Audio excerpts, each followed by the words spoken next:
أعوذ بالله من الشيطان الرجيم بسم الله الرحمن الرحيم بسم الله الرحمن الرحيم. Assalamualaikum warahmatullahi wabarakatuh.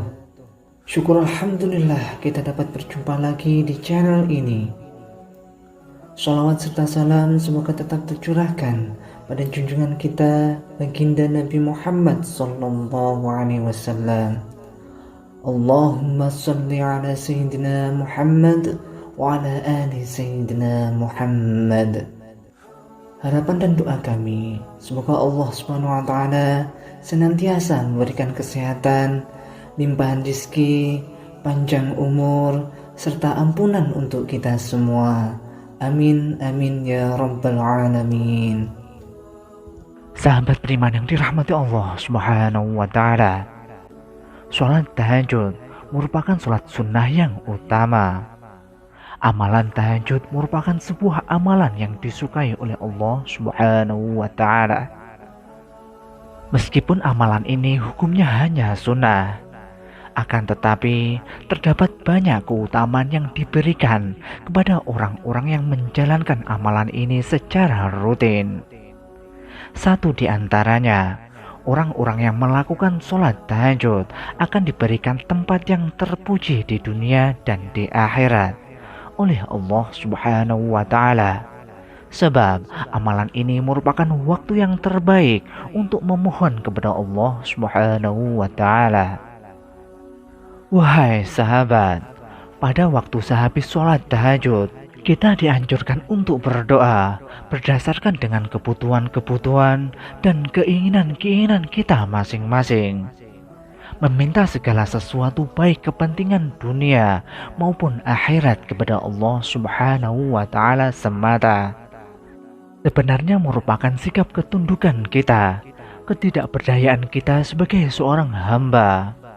Sementara itu, di sisi lain, Allah merupakan zat yang maha pengasih.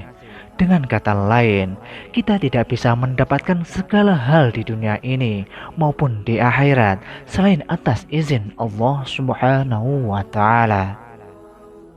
Wahai sahabat, dari segala keuntungan baik yang diberikan di dunia maupun di akhirat yang bisa kita dapatkan ketika mengamalkan sholat tahajud, maka banyak orang yang berlomba-lomba untuk mengamalkannya.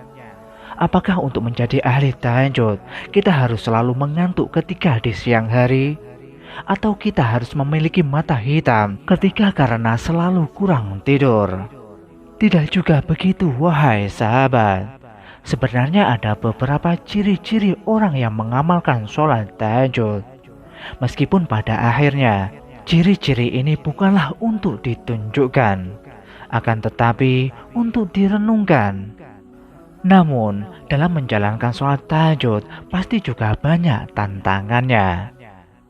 Berikut ini adalah ciri-ciri orang ahli tahajud. Yaitu pertama, ahli ibadah. Sebagai amalan sunnah, sudah seharusnya sebelum menjadi ahli tahajud, kita telah menuntaskan segala amalan yang hukumnya wajib terlebih dahulu.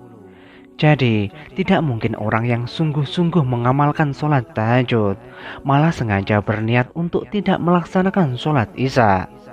Jika seseorang meninggalkan amalan sunnah, tidak mendapatkan dosa. Sementara jika seseorang meninggalkan amalan wajib, maka ia akan mendapatkan dosa.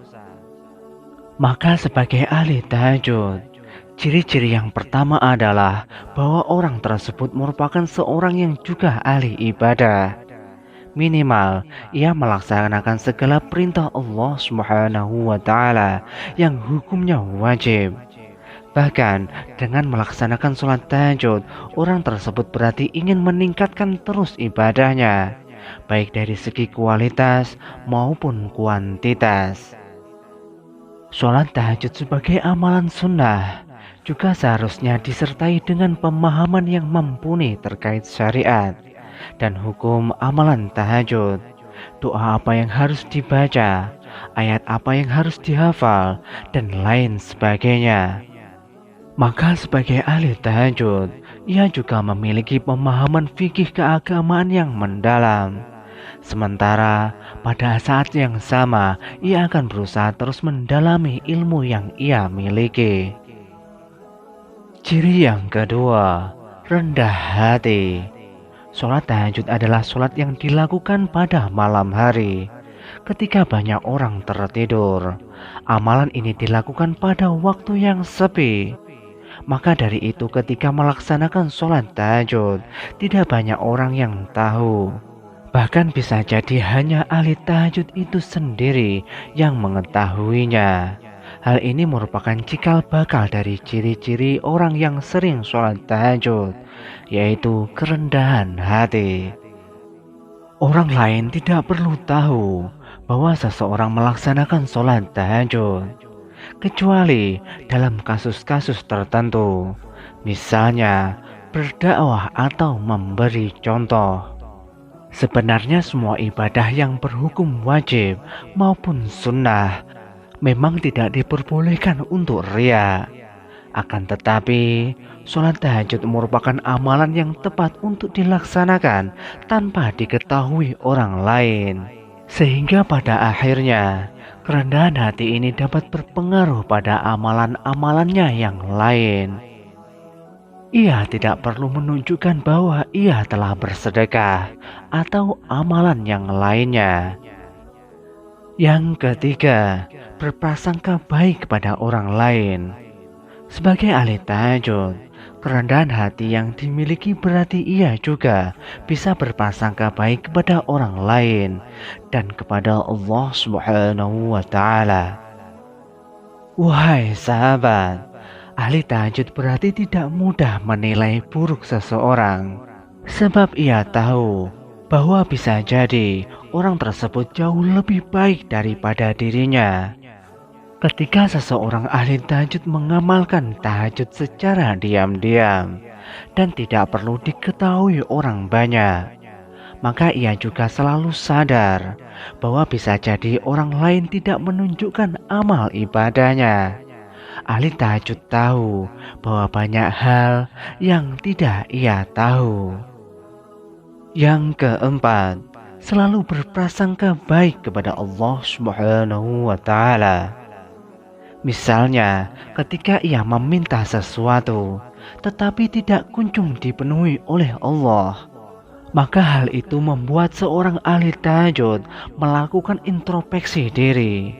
Apakah hal yang diminta adalah hal yang buruk, atau ia sebenarnya belum layak untuk mendapatkan hal tersebut?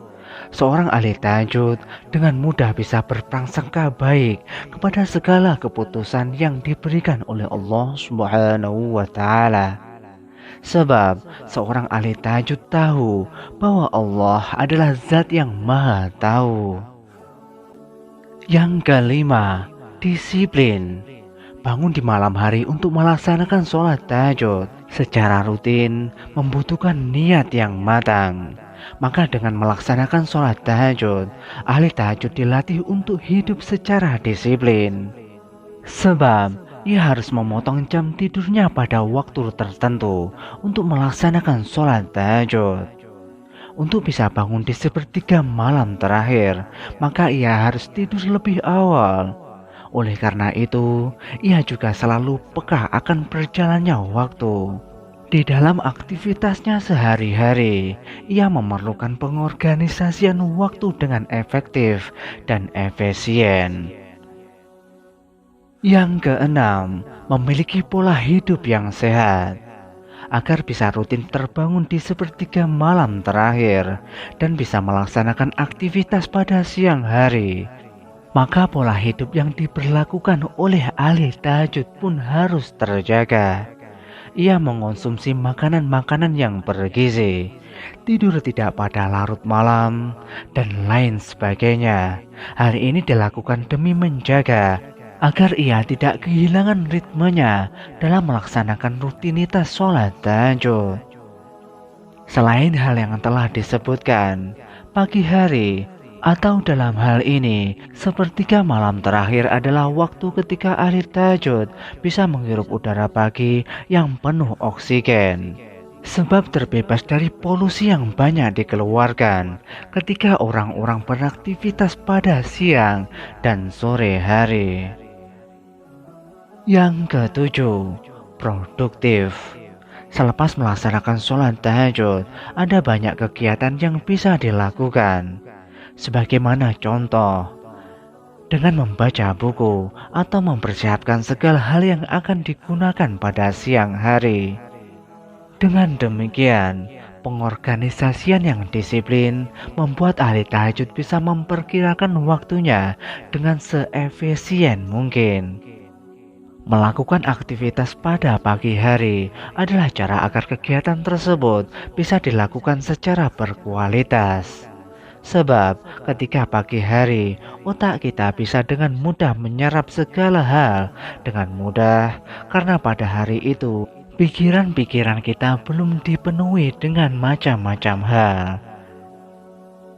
Sahabat beriman yang dirahmati Allah Subhanahu wa Ta'ala, demikianlah ciri-ciri orang yang sering sholat tahajud yang dapat kami sampaikan. Semoga dapat bermanfaat untuk kita semua. Wallahu a'lam bishawab. Wassalamualaikum warahmatullahi wabarakatuh.